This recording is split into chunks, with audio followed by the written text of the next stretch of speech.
Update India में आपका स्वागत है। रहिए खुश और निर्भीक। मैं सैयद अतीक। दर्शकों, इस वक्त हम विजेंद्र सिंह यादव जी के पास हैं। विजेंद्र सिंह यादव जी जो वरिष्ठ जेल अधीक्षक हैं अलीगढ़ में, जिन्होंने जुलाई 2022 में ज्वाइन किया था। आपका की जो सर्विसेज हैं वो इतनी ग्रेट और इतनी अच्छी हैं कि आप जो एक लिमिट टाइम होता है एक शहर में, एक ज़िले में, उससे ज़्यादा वक्त से आप यहाँ पर हैं। ख़ास तौर से अगर मैं बात बताऊं तो जेल प्रशासन को संभालने के साथ साथ आपने कैदियों के एकेडमिक्स पे भी बहुत काम किया। कैदियों को बोर्ड की परीक्षा के लिए तैयार किया और एक वक्त ऐसा भी आया कि 100% उनका रिजल्ट रहा। आपकी पर्सनालिटी खुद एकेडमिक है। आपने सोशियोलॉजी से एमए किया प्रयागराज से और आपने नेट भी क्वालिफाई किया, जेआरएफ भी क्वालिफाई किया।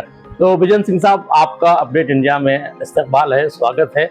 सबसे पहले एक सवाल, एकेडमिक्स की तरफ आपका रुझान था। जेआरएफ निकालना आसान बात नहीं होती है, हालांकि उससे बड़ा आपने कंपटीशन निकाला पीसीएस का 2010 में, लेकिन एकेडमिक्स से सीधे इस तरफ रुख किया आपने। क्या सफ़र रहा आपका और किस नज़रिए से आप इधर आए? सबसे पहले तो मैं ये बताना चाहूँगा कि एकेडमिक्स से वापस एडमिनिस्ट्रेशन की तरफ आना, हर व्यक्ति के अंदर एक चाहत होती है कि कुछ वो ज़्यादा बेहतर करे, बड़ा करे, उसको कुछ ऐसा एक्सपोजर मिले। तो उसी को ध्यान में रखते हुए बीएचयू से मैं अपने रिसर्च को ड्रॉप करने के पश्चात कुछ समय प्रयागराज, तब समय इलाहाबाद कहा जाता था, वहाँ मैंने तैयारी की। बीच में एक सर्टेन पीरियड के लिए मैं दिल्ली गया, वहाँ पे भी मैंने तैयारी की और उसी के पश्चात मेरा 2010 के पीसीएस में जेल अधीक्षक के पद पे चयन हुआ और 2012 में मैंने ज्वाइन किया उत्तर प्रदेश कारागार प्रशासन सेवाएं सुधार जो हमारे विभाग की हैं, उसमें मैंने अपना योगदान दिया। उस योगदान के पश्चात अनवरत अपनी सेवाओं को देते हुए ये मेरा 5वां जनपद है जहाँ पे मैं तैनात हूँ। पहला जनपद आपका कौन सा था और वहाँ का एक्सपीरियंस क्या था आपका? बिल्कुल, मैं बताना चाहूँगा कि जो मेरा पहला जनपद था वो सुल्तानपुर में मैं तैनात था और सुल्तानपुर उस समय अपने आप में कारागार विभाग में बहुत सी चुनौतियाँ थीं। आज के समय में स्थितियाँ जो है परिवर्तित हुई। कारागार विभाग में आधुनिकीकरण योजना के अंतर्गत बहुत से हमें आधुनिक उपकरण, वेपन्स, वो सारी चीज़ें मुहैया कराई गई विभाग के द्वारा, शासन के द्वारा, जो कारागार की सुरक्षा और अनुशासन को बनाए रखने में काफ़ी सहायता करी।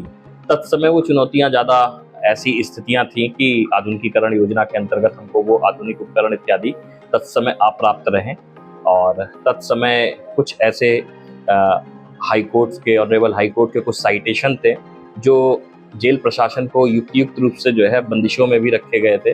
कि मुझे अभी भी याद है सोहेल शेख वर्सेस महाराष्ट्र का, उसमें जो है कि किसी भी बंदी को एक स्थान से दूसरे स्थान पर स्थानांतरित ना कर पाने की स्थितियों को लेके हम लोग बड़ा चैलेंज की अवस्था में रहते थे, क्योंकि कारागार, अगर हम मैनुअल की बात बोले तो किसी भी दुर्दांत अपराधी को एक स्थान से दूसरे स्थान पर परिवर्तित करते हुए हम कारागार की व्यवस्था को बेहतर कर लेते हैं। बहुत बार होता है कि किसी बड़े अपराधी का नेक्सस बन जाता है लोकल के साथ में, तो उसका एक निदान ये होता है कि या तो हम उसे हाई सिक्योरिटी में रखें और एज सच हाई सिक्योरिटी हर कारागार पर नहीं होती है। तो उसके पश्चात हमारे पास एक दूसरा टूल्स होता है कि जिसमें डिस्ट्रिक्ट मजिस्ट्रेट के लेवल से हम एडजॉइंट जो डिस्ट्रिक्ट है वहाँ पे बंदियों का स्थानांतरण कर सकते हैं और आईजी जेल की तरफ से हम उनको यूपी में किसी भी जनपद में कारागार में स्थानांतरित कर सकते हैं। तत्समय ये स्थितियाँ नहीं थी, तो जिसके कारण फिर ऐसी स्थितियां होती थी कि आपको ही चैलेंजेस को फेस करना होता था। तो उस स्थितियों में जो है उस समय चैलेंजेस बहुत थे।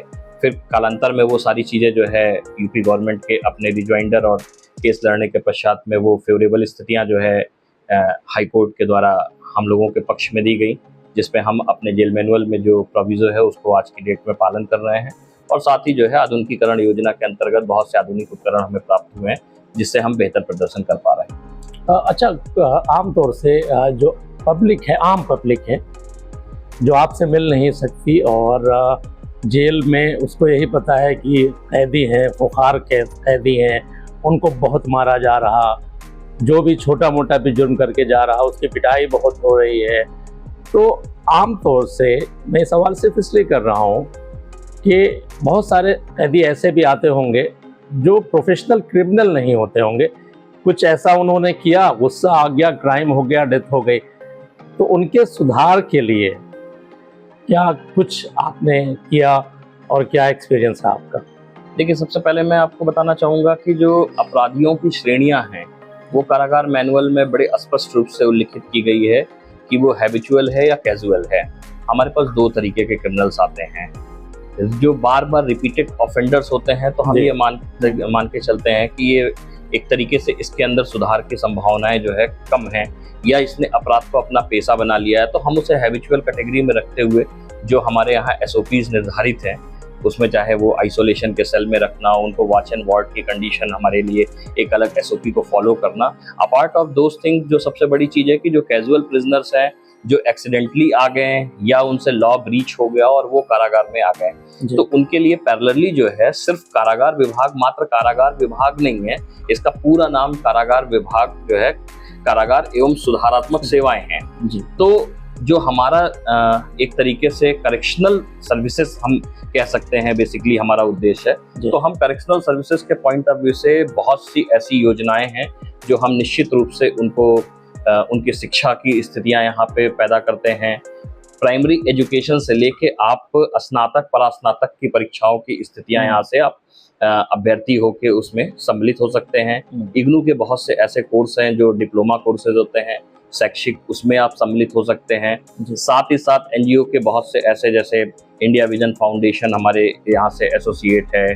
बाकी इसके अलावा बहुत से एसोसिएशन जो ऐसे एनजीओज हैं जो हमसे एसोसिएट हैं, और उनके माध्यम से कंप्यूटर प्रोग्राम्स की जो है ओ लेवल के कोर्सेज हो गए, CCC के कोर्सेज हो गए। इस तरीके से लगभग सैकड़ों लोगों को जो है प्रशिक्षित उसमें किया गया। साथ ही साथ मैं ये भी बताना चाहूँगा कि जो है उत्तर प्रदेश की कौशल विकास मिशन जो हमारी योजना है, उसके अंतर्गत बंदियों को स्किल डेवलप हम कर रहे हैं, और उनकी स्किलिंग डेवलप करते हुए विभिन्न प्रकार के कोर्सेज हैं जिसमें हम उनको पारंगत करते हैं, और वो बाहर जाके अपने उस प्राप्त सर्टिफिकेट के माध्यम से अपनी जीविका को बेहतर करने की स्थिति में आगे बढ़ते हैं। इसके साथ ही ओडीओपी योजना, जैसी कि उत्तर प्रदेश सरकार की एक बहुत महत्वपूर्ण योजना है, उसके तर्ज पे कारागार में ओजीओपी योजना भी हम लोगों ने संचालित की, जो one jail one product. Basically वो ओडीओपी का ही पार्ट है कि जो डिस्ट्रिक्ट जिस लिए जाना जा रहा है उसी की चीजें हम कारागार में भी कराएं। जैसे अलीगढ़ जो है ताले के लिए जाना जाता है, तो कारागार में एक छोटा जो है ताला उद्योग लगाया गया, जिसमें बंदी ताला बनाना सीख रहे हैं, ताले के असेंबलिंग का कार्य यहाँ चल रहा है, तो हम उस पे भी व्यक्तियों को स्किल्ड कर रहे हैं। तो सिर्फ कारागार के लिए, सजाओं के लिए, या जैसा आपने बताया यातनाएं देने के लिए, चूंकि है क्या, एक 4 दीवारी की चीजें हैं, तो व्यक्ति सुनी सुनाई बातों को, और दूसरा जो आपको मीडिया के माध्यम से या पिक्चरों के माध्यम से, वो पुरानी फिल्मों में वो पत्थर तोड़ रहे हैं, तो और अब वो कालांतर में उस समय वो चीजें हुआ करती थी। जब आपका 90 के डिकेड्स में ह्यूमन राइट कमीशन आ गया, तो ह्यूमन राइट कमीशन के बहुत से नॉर्म्स और ऐसी चीजें आ गई कि अब वो कारागार में वो स्थितियां नहीं है जो 90 से पहले हुआ करती थी। तो मानवाधिकार आयोग लागू होने के पश्चात से कारागार में बेसिक जो है किसी को भी यातनाएं नहीं दी जाती हैं। हाँ, आप पे युक्त जो है एक कड़ाई आप करते हैं, चूंकि आपको अनुशासन बनाना होता है, परंतु यातनाओं की स्थितियां जो है वो कालांतर की बातें रहा करती थी 90 के दशक से पहले। मानवाधिकार आयोग के लागू होने के पश्चात से उत्तर प्रदेश या भारत की सभी कारागारों में इस प्रकार की यातनाओं की स्थितियां जो है पूर्णतः समाप्त हो चुकी हैं। कारागार में विशुद्ध रूप से सुधारात्मक उद्देश्य की हम चीज़ों को पूरित करते हैं, और जो हमारे हैबिचुअल अपराधी हैं उनके लिए एक हमारी एसओपी निर्धारित है, जिसमें उनको किस प्रकार से रख रखाव करना है, उनके ऊपर कैसे आपको विजिल रहना है, उस एसओपी को हम लोग फॉलो करते हैं। अच्छा, एक सवाल ऐसे और पूछूं, जैसे फिल्मों में देखा कि लाइन लगी है, खाने का वक्त हो गया, कैदियों में लड़ाई हो गई, अब क्या सिस्टम होता है फूडिंग का, डाइनिंग का? बिल्कुल जो है, चूंकि जैसा पिक्चरों में दिखाते हैं कमोबेश वैसी ही स्थितियां हैं। मैं ये तो नहीं कहूँगा कि हूबहू वो स्थितियां हैं, लेकिन हाँ, एक अंदर एरिया होता है जिसे हम अपना सामान्य चक्र या सर्किल बोलते हैं, और उस सर्किल में रैंडम कह सकते हैं कि हम कभी किसी बैरक को, कभी किसी बैरक को चयनित करते हैं, और वो सीक्वेंस में बैरक खुलती हैं, लोग क्यू में आते हैं और अपना भोजन प्राप्त करके वापस अपनी बैरक में जाते हैं। तो कमोबेश वो स्थितियां वैसी ही हैं, लेकिन पूरी रूप से मैं नहीं कहूँगा। पता नहीं ये सवाल मुझे करना चाहिए कि नहीं। अब क्वालिटीज़ क्या होती है फूडिंग की, उसमें भी कोई चेक एंड बैलेंस है, या जो मर्जी आई दे दिया खाने पीने के लिए?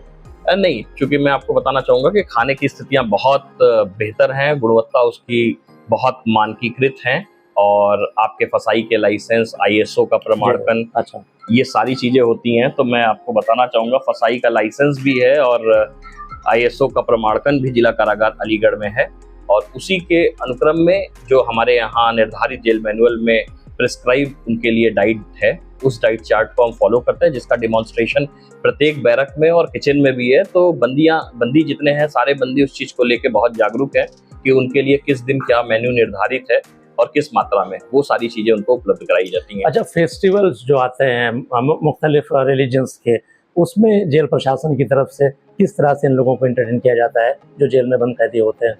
बिल्कुल, मैं आपको बताना चाहूँगा कि जो हमारा भारतीय संविधान है, भारतीय संविधान में अपने धर्म के अनुरूप व्यक्ति को पूजा पाठ करने की जो छूट है, अपनी उपासना करने की, तो उसके अनुक्रम में आपके समस्त चीज़ें जो अधिकार हैं, धार्मिक अधिकार हमारे संविधान ने हमें नागरिक होने के तहत प्रदान की है, वो हिंदू हो, मुस्लिम हो, सिख, ईसाई, किसी भी धर्म के हो, तो उनके लिए जेल मैनुअल में स्पेसिफिक सारी चीज़ें लिखी हुई हैं। प्रत्येक धर्म के बंदियों को उनके धर्म के साथ जो उपासना का निर्धारण है वो समस्त उनको जो है मुहैया कराई जाती है। पूजा पद्धति के लिए उनको छूट है, उनको उस चीज़ की अनुमति प्रदान की जाती है। प्रत्येक त्यौहार में उनके लिए स्पेसिफिक डाइट निर्धारित है। जब आप व्रत रहते हैं या रमजान में आप रोज़ा रहते हैं, उसके लिए डाइट है। उस डाइट के अकॉर्डिंग जैसे बाहर वो उपासना करते हैं वैसे वो अंदर रहते उपासना कर सकते हैं। उसके लिए निर्धारित मानक है, भोजन इत्यादि के अलग डाइट निर्धारित है, वो उनको उपलब्ध कराई जाती है। अच्छा, अपने अपने जो कैदियों के फैमिली के लोग हैं, विजिटर्स हैं, कभी क्या ऐसा भी होता है कोई कैदी ऐसा है जो सालों से पड़ा हुआ है, उसको कोई पूछने नहीं आ रहा, कोई उसका मुकदमा नहीं लड़ रहा, इस तरह के कोई भी कैदी होते होंगे तो उनके साथ कैसा बिहेवियर रहता है जेल प्रशासन का?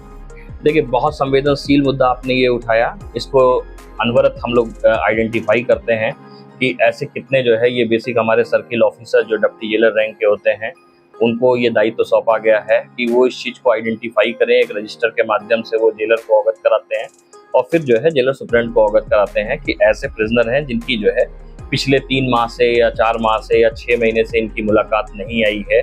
इन कारणों से कुछ ऐसे बंदी हैं जिनकी कारागार में दाखिले के पश्चात ही एक आध बार मुलाकात आई, उसके बाद से मुलाकात नहीं आई है। तो उनकी मेंटल और फिजिकल कंडीशन को पूरी तरीके से ध्यान में रखते हुए उनका एक अलग सेशन जो हमारे डॉक्टर्स भी करते हैं, हम लोग भी अपने लेवल पे उस सेशन को करते हैं और पूरा भरसक प्रयास करते हैं कि उनके परिवार वालों को, उनके नज़दीक रिश्तेदारों को, मित्रों को हम लोग फ़ोन करके बुलाते हैं कि जिसपे वो मिलना चाहते हैं। बेसिकली हम लोकल पुलिस स्टेशन पे बात करते हैं। अगर किसी का फ़ोन नंबर नहीं प्राप्त होता है तो उस पते पे जो है व्यक्ति भेजा जाता है और उनको मुलाकात के लिए बुलवाया जाता है और बंदियों को जो है पूरी इस तरीके की सुविधाएं प्रदान की जाती हैं कि ताकि सामान्य रूप से वो किसी भी प्रकार से अवसाद में ना जाने पाएँ। और इस स्थितियों को हम दूर करने में काफ़ी हद तक सफल भी रहते हैं। एक आध ऐसे व्यक्ति होते हैं जिनके परिवार का कोई व्यक्ति नहीं होता है, तो उसके साथ हम इस प्रकार का व्यवहार प्रदर्शित करते हैं कि उसके अंदर एक विश्वास इस चीज़ का पैदा हो कि उसके लिए जेल प्रशासन साथ में खड़ा है। बहुत से एनजीओ हमारी उसमें मदद करते हैं उनके केस इत्यादि की पैरवी के लिए। जो आपका प्रो बोनो की स्थिति है उसको जो है ध्यान में रखते हुए वो फ्री लीगल एड प्रोवाइड कराते हैं। हमारे डीएलएसए के माध्यम से उनको फ्री लीगल एड मिलता है और हम उस चीज़ को कहीं ना कहीं ऐसी स्थितियां पैदा करते हैं कि लोगों का विश्वास जेल प्रशासन पे बना रहे। एक आखिरी सवाल ये है कि अभी अलीगढ़ जेल में एकेडमिक्स कैदियों पर बड़ा काम हो रहा है, उनके एकेडमिक पर बहुत काम हो रहा है, रिजल्ट भी अच्छे आए पिछले सालों में और यही आपकी खूबी रही कि आमतौर से जो नियमित साल होते हैं एक अधिकारी के रहने के उससे ज़्यादा आप हैं। तो काफ़ी सुनने में आया, अखबारों में भी आता है कि पढ़ाई लिखाई पे बड़ी तवज्जो है यहाँ पर। कैसे आप मैनेज करते हैं, क्या तरीका होता है? निसंदेह देखिए, मैं एक चीज़ बताना चाहूँगा कि कारागार में आने वाले प्रत्येक व्यक्ति अपराधी की श्रेणी में हम लोग नहीं मानते हैं, क्योंकि सभी अगर अपराधी होंगे तो हमारा नियंत्रण फिर दूसरे रूप में होगा। तो मैंने आपको बताया वो कैजुअल और हैबिचुअल वाला क्लासिफिकेशन जो है, तो बेसिकली जो हार्डकोर क्रिमिनल्स होते हैं उनके साथ हम एक अलग एसओपी के ध्यान में रखते हुए उनको डील करते हैं।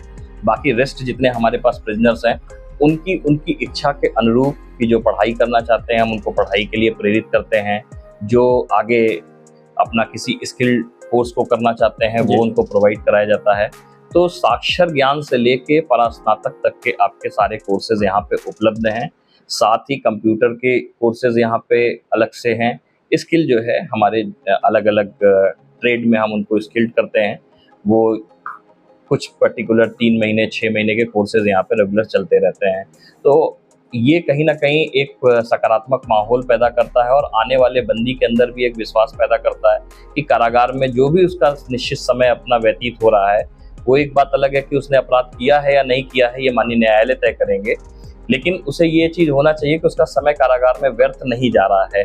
उस चीज़ को हम लोग पूरी तरीके से कोशिश करते हैं कि उसको शिक्षा के माध्यम से जोड़ के रखें, ताकि उसको ये प्रतीत ना हो कि उसका समय व्यर्थ जा रहा है। काफ़ी बड़ी संख्या में लोग आपकी प्राथमिक शिक्षा से जुड़े, इसके बाद जो हमारे डिप्लोमा कोर्सेज इग्नू से जुड़े हैं, उसमें काफ़ी बंदियों की संख्या रही।